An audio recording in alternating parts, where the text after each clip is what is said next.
All right. Okay. Good morning, everyone. Thank you so much for being with us on this USG LA webinar today around the EC3 Tool and EPD training. We're so happy to have you. I know that times are a bit challenging right now, so thank you for spending this time with us. As you may have just heard, we are going to keep everyone on mute for the duration of the webinar. There are a lot of us on today, and we want to make sure nobody's background noise is interfering while we're listening to our presentations. We have two wonderful speakers today, Manuela Torro of Sustainable Minds and Kate Simonen of the Carbon Leadership Forum, who are going to run us through the EC3 tool, how it works, and the BiClean California Act. We will have time for questions and discussion at the end of the webinar, so you can feel free to hold your questions until then.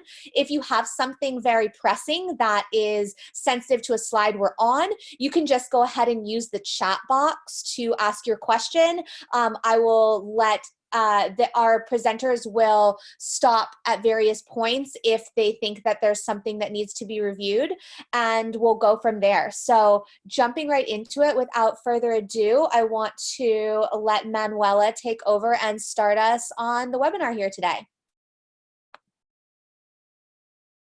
Except that I think I'm going to start, right, Manuela? Oh, I'm sorry, Kate. Yes, Kate's going to start us off today. Okay. Okay, good.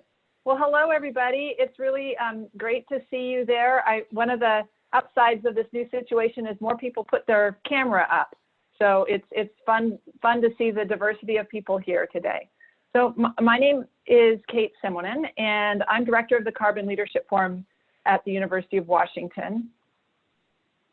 Excuse me. So I'm an architect and structural engineer, and I practiced for about 15 years before joining the university about a decade ago. And I head up a group really focused on using life cycle assessment data and methods in the building sector. So I'm really happy to be here to talk to you about how building materials, embodied carbon fit together with California's BiClean policy. So I'm driven by a combination of two things. One, the urgency of action, and the magnitude of impacts within the building sector. So if we look at climate targets set by the Paris Climate Agreement, where we're needing to draw down by 2050 or even earlier, the delays in action are meaning that there's an increasingly urgent need to make radical reductions in global greenhouse gas emissions, even in the near term of the next 10 years of the range of 50% or more reduction. And if we look at the building sector in the pie chart over to the right, the building operations are responsible for about 30%, 28% of global greenhouse gas emissions. And if we look at building materials get officially an 11% additional chunk of the pie. That's building materials like glass, aluminum, steel, and cement. And if we look at the building sector as a whole, we are the largest consumer of material by mass, and then extrapolating through that to the emissions related to making those materials. So if we think about things related to interior finishes, furnishings, and all of the other parts that go into a building, we can expect that it is possible that buildings are responsible for between 40 and 50% of global greenhouse gas emissions. So it's that combination of the urgency of action and the fact that the building sector is a large contributor means that we also have a large opportunity to be a market pull for decarbonization. California has been really leading the world in terms of developing decarbonization strategies. And this, the first part of the graph on here on the left is showing how GDP and population are increasing in California, but greenhouse gas emissions are reducing. So those are not just overall magnitude, but per person and per GDP. So we can see that that's an exciting decoupling that allows for growth to continue in California, where greenhouse gas emissions are going down. But one of the things that this doesn't include is what's sometimes called the carbon loophole, or the emissions from goods that are manufactured out of state. So one way you could reduce greenhouse gas emissions would be to outsource the pollution. And so when we buy goods from outside of a region, we are really, we may not track those emissions in the same way. So BiClean policy is looking to close that carbon loophole and trying to bring the purchasing power of California in line with the greenhouse gas emission targets. So as I mentioned, the building sector is a significant contributor to global greenhouse gas emissions, but also then that's a significant opportunity for driving those reductions. So we have a place of leverage both in our building operations and in the materials they use. So when we're talking about the total carbon footprint of a building, we need to address both the operating carbon and the embodied carbon. So operating energy comes from the heating, lighting, and cooling of buildings to operate them. And that's really what we've primarily focused on in the building sector when we look at energy efficiency and reducing the environmental impact of our buildings. Sort of the new frontier is the upfront emissions that happen before you occupy the building. And those emissions happen when mining for materials, the heat and fossil fuel combustion that goes in manufacturing materials, making electricity to make those materials, and also chemical reactions that take place in those making those materials.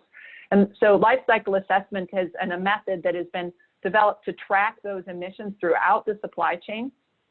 And we call those typically embodied carbon. When we look at a building built over its full life cycle, between, that we might imagine lasts for 80 to 100 years, about 100%, or 80% of its impacts are often attributed to the operation and 20% to the embodied impacts. But if we look at new buildings built today, and especially in places like California with a stringent energy code and a low carbon electrical grid, the impacts of operating those buildings are going down, so the relative impacts of making them goes up. And also significantly, those upfront embodied emissions, the majority of them take place right at the beginning of construction. So if we're looking at the time value of decarbonization, so decarbonization quickly, early, we need to have an increased focus on reducing those embodied carbon emissions.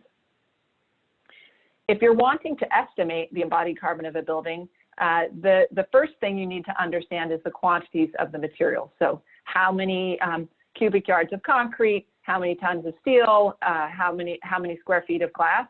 So the quantities of material are multiplied by emissions factors, so the embodied carbon per unit of material.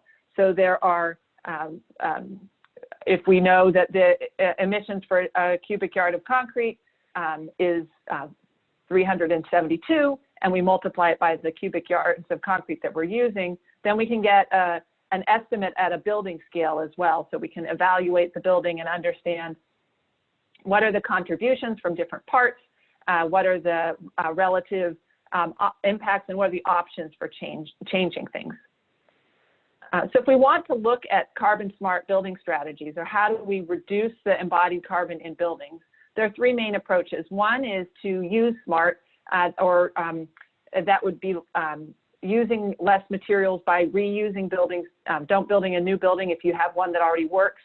Building a smaller footprint building. So if I build a half as much building, I pretty much have half as much embodied carbon. So if we can use our programs efficiently and reuse existing buildings and materials, that's really the first highest best strategy. The second strategy is around how we build what we're going to build. So if I know I'm going to build a 40,000 square foot office building, I can look at how do I make that building as optimal as possible. So that is using a very efficient structural system. So I'm using less materials to use it, but I also might trade out different materials, try out, maybe I have I look at an all glass facade versus a facade that's made of solid panels, or trying out different installation options in there. And so in this strategy, you really need to look at a total life cycle approach in the building, because the use and end of life phase of those materials can make an impact on the total carbon accounting. And then the last strategy, here I'm calling Buy Smart, but in California it would be the BiClean, is where we're looking to identify the lower carbon options within a material category. So here would be, if I know I'm going to buy steel, can I buy steel from a supplier that has the lowest carbon footprint? And so in order to buy smart, you really first need to have transparency. You need to know what the carbon footprint of materials are. You can implement them through policy, or you can also implement them through codes and specifications about how you decide what you're purchasing. So if we look at, in the optimizing a project phase, there's typically rules of thumb that are available. In optimizing a cycle assessment as a method, and there's whole building life cycle assessment tools that are available. And if we're looking at optimizing procurement or buying clean or buying smart, we're looking at using what are called environmental product declarations, and the Embodied Carbon and Construction Calculator tool is a way of using and accessing that information. So environmental product declarations are like a nutrition label for building materials. So instead of a serving size of 2/3 of a cup, we get a serving size of a cubic meter of concrete. Instead of total carbohydrates, we're reported environmental impacts such as climate change impacts or kilograms of CO2 equivalent. So this is commonly known as the embodied carbon. Environmental product declarations report other environmental impacts such as acidification or ozone creation that are calculated in a similar method.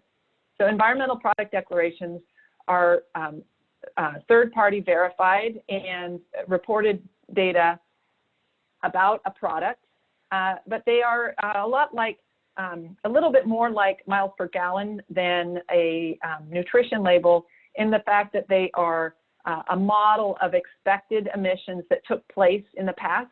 It's not something you can measure after the fact. So if I want to know the number of calories in a sandwich, I can literally burn the sandwich and measure it. Embodied carbon is not a physical material characteristic that we can measure after the fact. It is the emissions that took place during the manufacturing process. And so with that, we need to understand that the precision is more along the lines of a car, that we know that miles per gallon of a car that's coming in with 37 miles per gallon is going to be more efficient than a car that had a miles per gallon rating of 20. But we know that as I drive my cars, there's slight variations that I'll get. So the EPDs, I call them directionally accurate, and there's continued work to make them more precise. So maybe I'll stop there and see if were there any questions that came up in the chat yet? No, not yet. Okay. Well, great. So then I will move into talking a little bit about what BiClean is about. So BiClean is using the state's purchasing power to recognize low carbon manufacturers. And the key here is that we're looking to compare the carbon footprint of materials within a like type. So comparing steel to steel, not comparing steel to concrete. And so in this estimations, then here we're using the embodied carbon that's being extracted from an EPD so that I can get a manufacturer-specific information. In California has the BiClean California Act that's in place. Other states such as Washington have tested out and done some pilot work. As we look in this timeline, California put the law into place about 2.5 years ago. And last year, all state projects were required to request EPDs. This year, they're requiring the inclusion of EPDs. And on the schedule here is that the California will publish a maximum carbon footprint or global warming potential in January of next year, which will be the cap by which no products are allowed to be purchased except that are below that cap. So I'm going to take you to a tool, a quick, make sure, yeah, sorry. I'm going to take you to a tool, the Embodied Carbon and Construction Calculator, that's designed to help find environmental product declarations and and is being developed in its beta phase to be able to be used to implement BiClean policies. This was supported by a wide range of industry, from manufacturers to trade organizations to building owners who are interested in being able to purchase low carbon materials. And that's what BiClean policy is about. So let me change.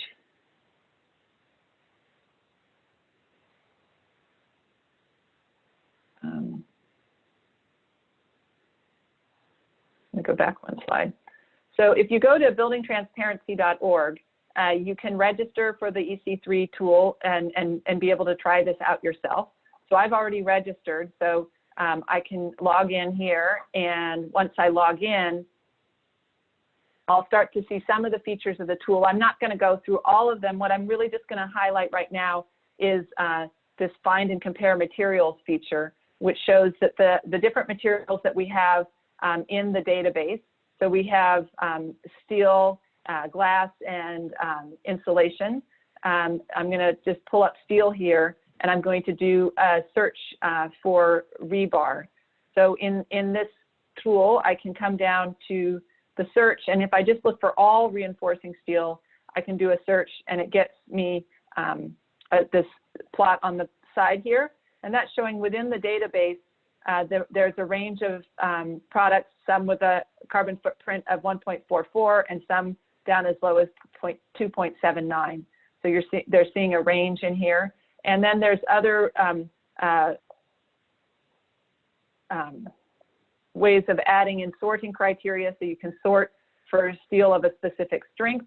And we've started, there's a feature in here that's about sorting for meeting the BiClean California policy. So this is still in its beta, and we're working to figure that out, but if you can, or refine that. But if you see here, before I searched, I had 65, and what do I get? I have 48. So right now, there's specific requirements in the BiClean policy about which rules are followed in the EPD, and some other information that would set that to be in place. So, so the goal of the EC3 tool is to have a centralized place where you could find what environmental products declarations exist, and be able to then look and sort manufacturers based on where they fit in here. So here I'm comparing which different manufacturers have EPDs and what their values are. And you can also dive in to the details and download the EPD or look at get more information about this. So I want to go back.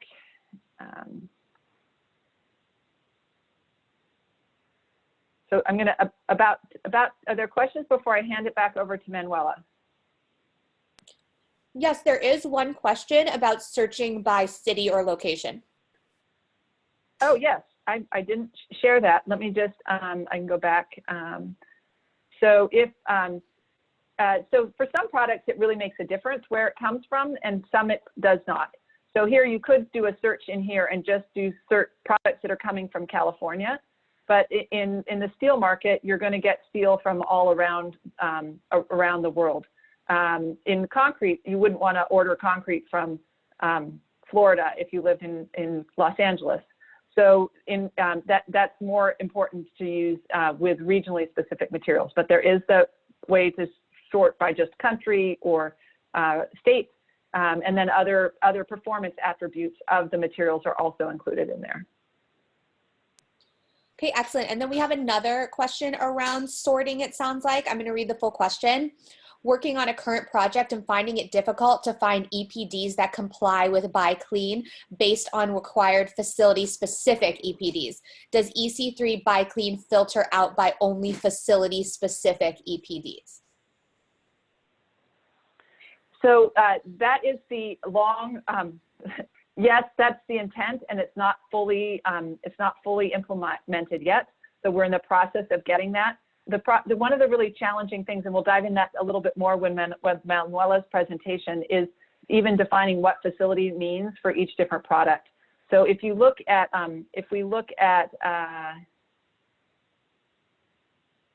when you dive into details on the EPD itself, you can see here that we've clicked whether or not they're manufacturer, plant, or product specific in here. And so that is a way of helping to define that. But what is not yet done is confirmed that our methodology for assigning these is in direct alignment with the state of California. So we are in process of working through that. But that is the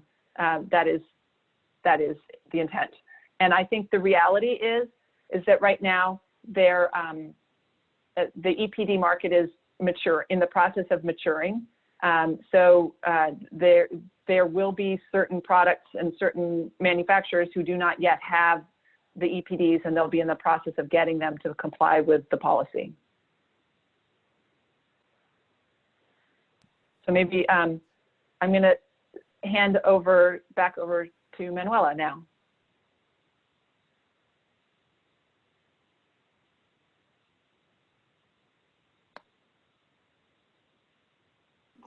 All right. Hi, everyone. Thank you, Kate, for that, and thank you for having me here today. So my name is Manuela Torro, and I have my master's degree in sustainable engineering from Villanova University, and my bachelor's degree in neuroscience from Boston University. So I have quite an interesting mix of background, and I'm here as the LCA expert from Sustainable Minds.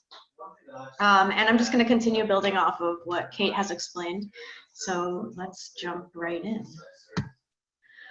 So I'm going to talk a little bit about Sustainable Minds and the EC3 partnership, a little bit about the EC3 methodology and how EPDs are used, identifying the CSI master format sections in relation to BiClean categories, and then I'll introduce you to the transparency catalog and walk you through a demo. So first I'll tell you about Sustainable Minds. It was started in 2007 by Terry Swack. She's the founder and CEO, and we are in the business of making tools to make life cycle assessments and environmental performance a little bit more meaningful and useful to non-LCA professionals. We are one of the only end-to-end transparency solution providers. We are a program operator, so we do PCR and EPD development, and we have technical services that, to help build tools that communicate technical information in an easier way, and that's what our transparency catalog is used for. Our solutions are designed to seamlessly integrate product transparency into marketing, to build credibility, preference, and value for different brands. So about the EC3 and Sustainable Minds partnership, we partner with them because we have the same goal, which is to simplify the process of finding and specifying lower embodied carbon construction materials. And we've created the transparency catalog to be a one-click, in-a-glance solution. The EC3 tool results can make it easy for architects, engineers, owners, construction companies to find the lower embodied carbon products.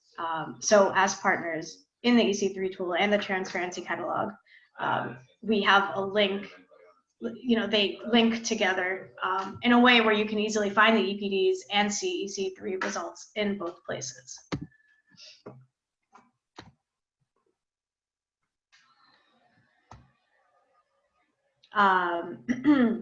So in the EC3 tool, you can find the manufacturers, the EPD pages that link to the transparency catalog, and vice versa.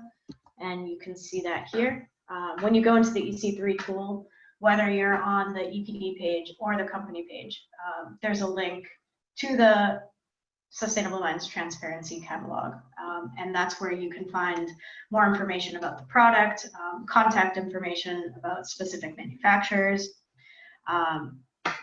So really the goal here is to help consumers connect the last mile between products and manufacturers, and to help meet the goals of different users, which are architects and manufacturers. Sometimes the solutions stop a little short, and sometimes they only provide that connection between the last mile, but we provide the service of finding the product all the way to getting in contact with the manufacturer and ultimately procuring that product. And from the transparency catalog listing, you can also choose, your product, your manufacturer, and find the EC3 link in the transparency catalog as well. So Kate, I'm going to hand it back over to you to talk about the EC3 methodology. Okay, so one of the interesting things about creating a database of environmental product declarations is that there is not currently North American standards for all products being reported the same, and how do we be able to sort materials between different types. So for example, not all steel is the same, not all concrete is the same. There's performance aspects of each of those that need to be understood before you compare like things. So as part of that project, the Carbon Leadership Forum was responsible for developing first version of material reports about how to categorize and report this data. And this is happening in parallel to work that's happening with the state of California in understanding how they are interpreting this data as well. Next. So in the EC3 tool, we're using a term that we're calling the burden of the doubt methodology, or sometimes people see it more as just being conservative in our approach. So what a lot of times life cycle assessment data is using industry average data, and we're wanting to default to a high estimate that is approximately representative of 80% of the market. So in the tool, you can do whole building wrap-ups as well as search for EPDs. And so you can see the opportunities for improvement between high percentage of the market, so a high carbon footprint product versus a low carbon footprint product.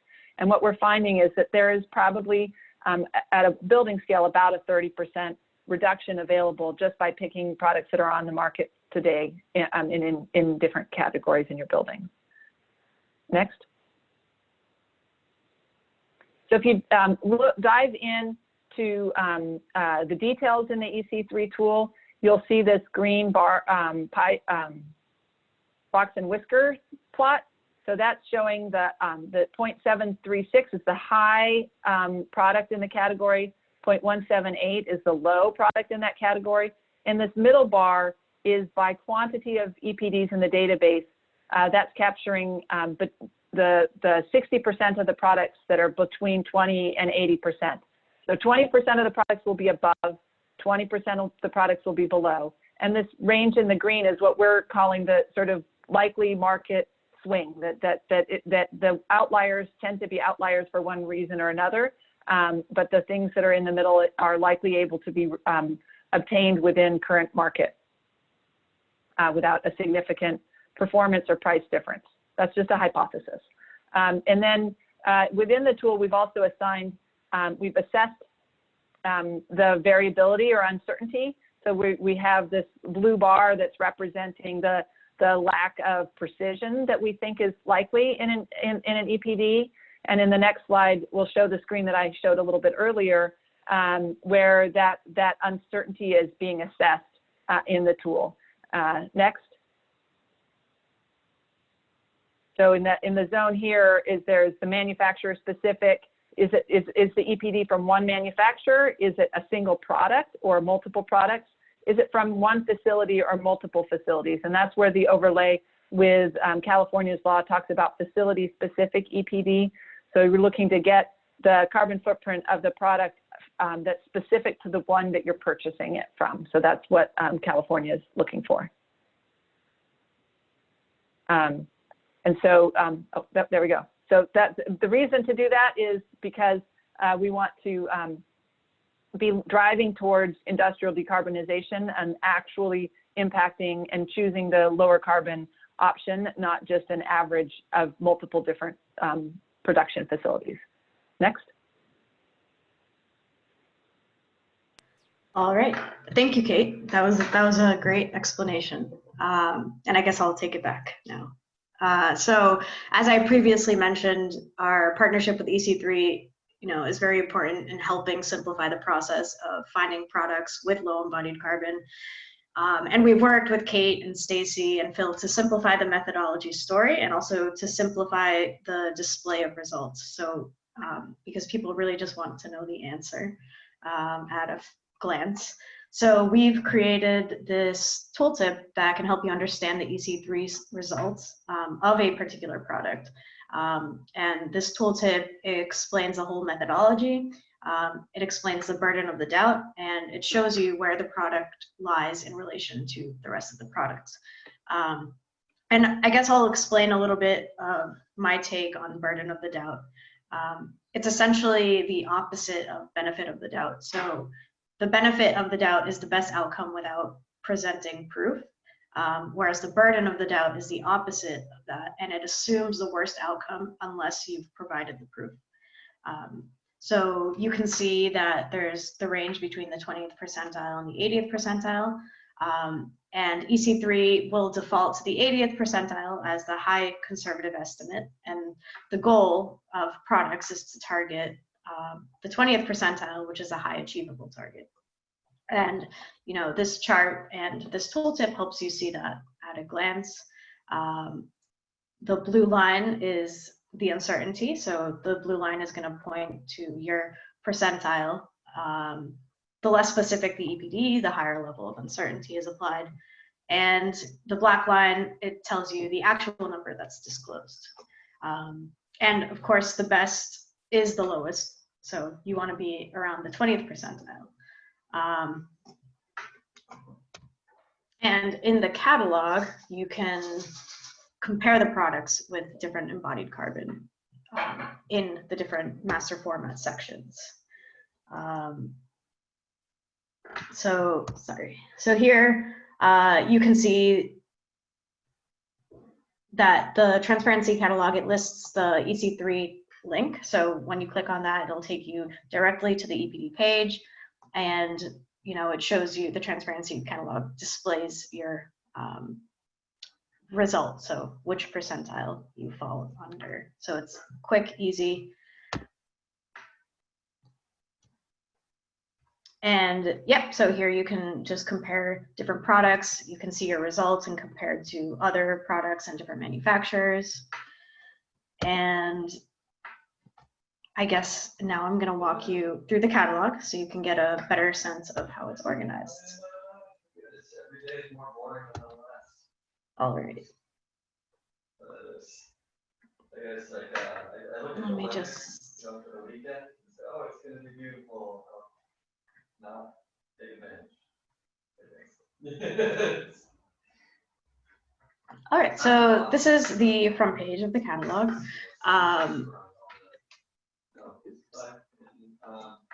And so the catalog includes every manufacturer in North America with EPDs or material disclosures. It also includes every program operator in North America. And we monitor the program operator sites, and we update this monthly with new EPDs. And there are EPDs in 23 master format divisions, which is pretty cool.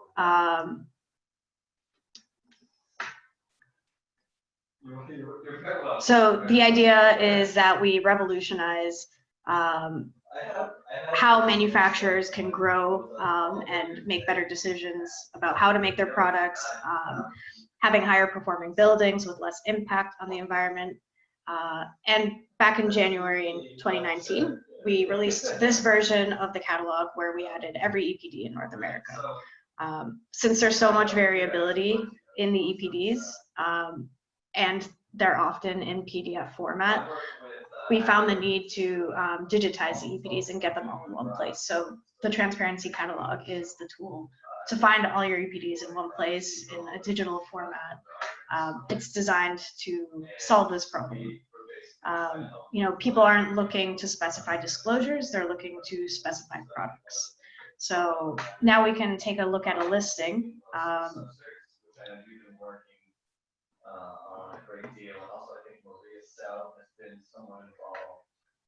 So this is an example listing. As you can see, actually, I'm going to switch back.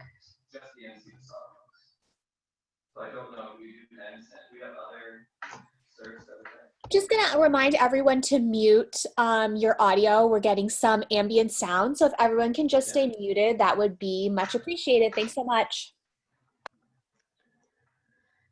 All right, so this is an example of USG Listing. As you can see, the page has a lot of functionality, but our focus is on the product table and on the format. So once you have a manufacturer, once you have a product that you're looking for, you can go to their page. You can see all of the attributes of product disclosure. You can see the expiration date, carbon footprint, material ingredient disclosures. And the format of this is a matrix that's organized by section, by master format section horizontally, and then disclosures are vertical. And now I'll show you how you can get to those listings. So the catalog, there are two different ways that you can do a search. You can do a search alphabetically by the name of a manufacturer. So if you click on here, you can go to any manufacturer you want, all organized in alphabetical order. And if you click, say, on USG, it's going to take you to their listing page. You can see, you can open all of the products. You can see that they're organized by master format division and section. Here you can get the link to the EPD. Here's the link to EC3. And these are just some example products that have data already from the EC3 tool. You can also search by division and section, master format. So there's a pull down menu. You can choose whatever you want. You can filter only by division or only by section. You can find products. And it'll take you to this page. So here it's going to organize it by manufacturer and then all the products that appear in those sections and categories. You can also select brands, whatever you want. You can choose which rating systems you're looking for, or you can search by product name. So really it's a way to do a search based on your product needs. And funds that will still be internal. So are we going to have, are we going to be attesting to either the period? So yeah, so the catalog is pretty much, it's free to use. There's no logins, there's no ads. It's a place where you can explore your favorite brands by master format divisions. And we invite you to schedule a demo for yourself, for your team, or your organization. And that's it. Were there any questions that I could answer? Yes, I do think we have a question here about if you plan to work towards inclusion of European EPDs as well, and how you will kind of focus on rolling out if it's California first, then the rest of the US, and then broader. Yeah, so that's a great question. So right now we're only focused on North America. We don't have any plans yet to expand to Europe. But for now, all the North American ones are in there.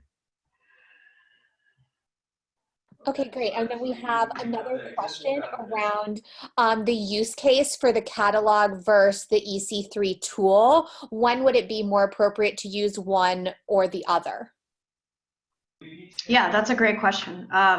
So I guess the EC3 tool is good for looking at, if you're looking to get specific information from the EPD, if you're looking to get a deeper dive into the results.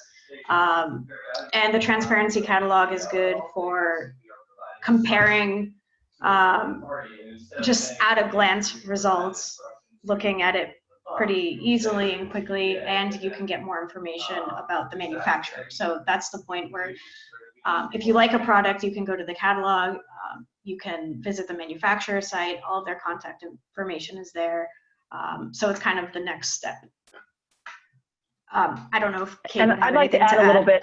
Yeah, I do. So I think it kind of also depends on where you're at and what kind of information you're looking for, because the EC3 tool is only embodied carbon. So it's only in EPDs, where the transparency catalog has information about cradle-to-cradle certifications or other metrics. So if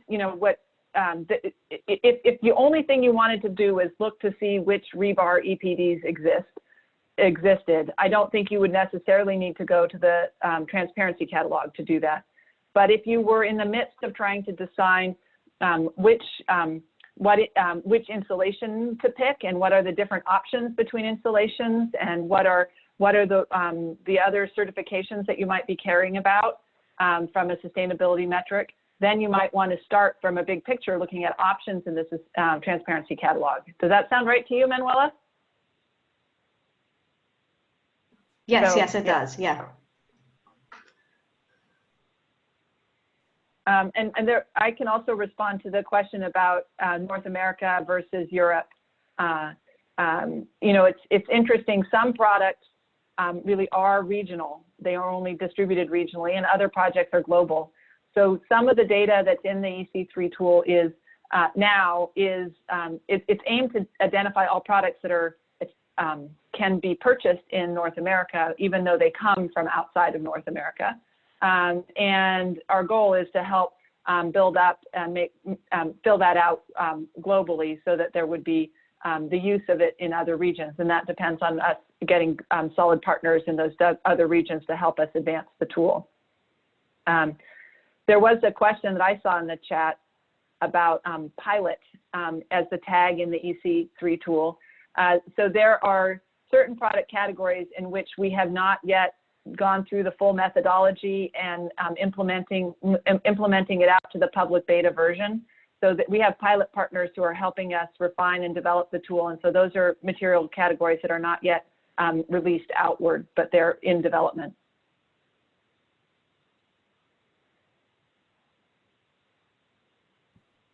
Excellent. Okay, we have another question here from Alexandra.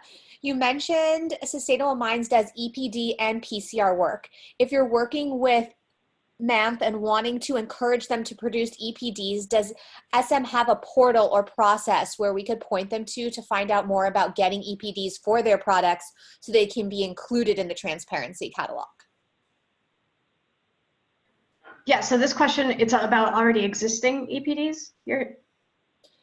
No, I don't think so. I think it's about making new ones, right? Yeah, Exactly. yeah. So, people.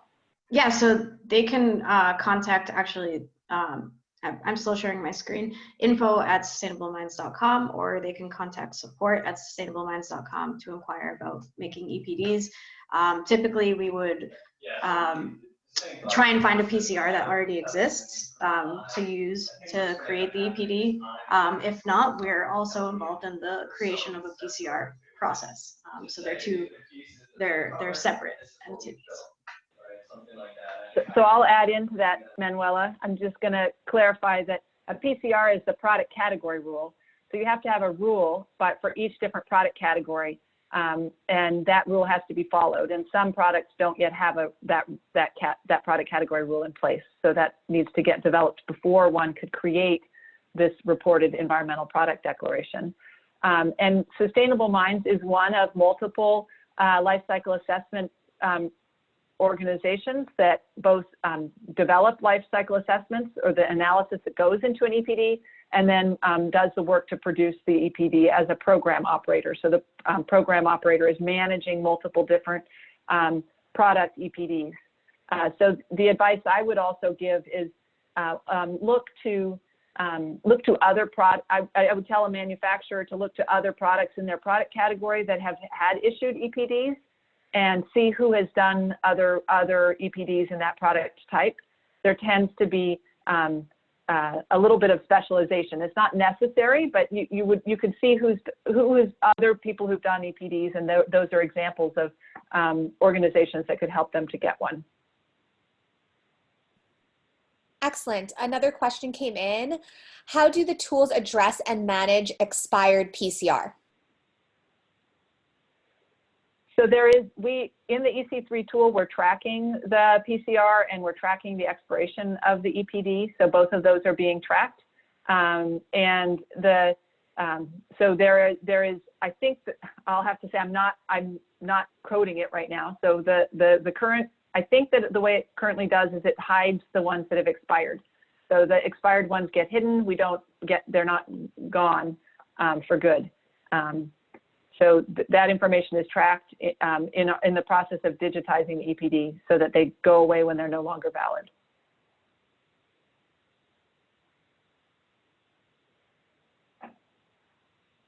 You know, I think one thing I will just say is that California is really leading the way with this BiClean policy. And I would, you know, as I started out, there's a real urgency to act, and industrial decarbonization is hard. So if you imagine you're a steel manufacturer, a cement manufacturer, insulation, a glass manufacturer, your carbon footprint isn't just there because you haven't paid attention to it. These are things that manufacturers are working to increase their energy efficiency and reduce their emissions. And making changes takes time. So the philosophy behind BiClean is that this is sending a market signal that will incentivize investments in low carbon manufacturing processes. And so California's advancing of a BiClean policy has been a major generator towards the production of these environmental product declarations. There's other actions that have been taking place that are also doing that. So private sector owners are setting requirements for declaring and the carbon footprint of the products that they purchase. So California is not alone, but as a state, it's a leader. And so the first step is getting manufacturers to get those EPDs. And that's why this year the requirement is to get them, not to have a cap on them. So it's just needing that transparency to help inform the state about what are appropriate caps. So for those of you that are participating with the state of California, I would say thank you, and all this helps. I see that it all helps. It's part of a collective action towards leading towards decarbonization. Excellent. Thank you so much, Kate. We have time for a couple more questions. If there's anyone, feel free to chat or to raise your hand. We got another one in. Do you know if California plans to include all construction materials in its bill? So I think it's not possible to know what the state of California plans. I think some people believe that more materials should be included in the bill, and other people have strategic reasons why not. So I think that's actually a plan as a political question. So I'm not going to be able to answer that.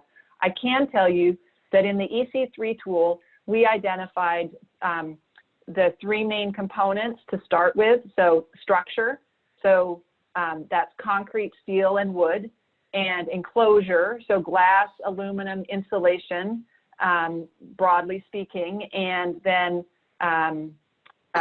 interiors. So we're looking at commercial interiors here of ceilings, carpet, flooring, and gypsum wallboard.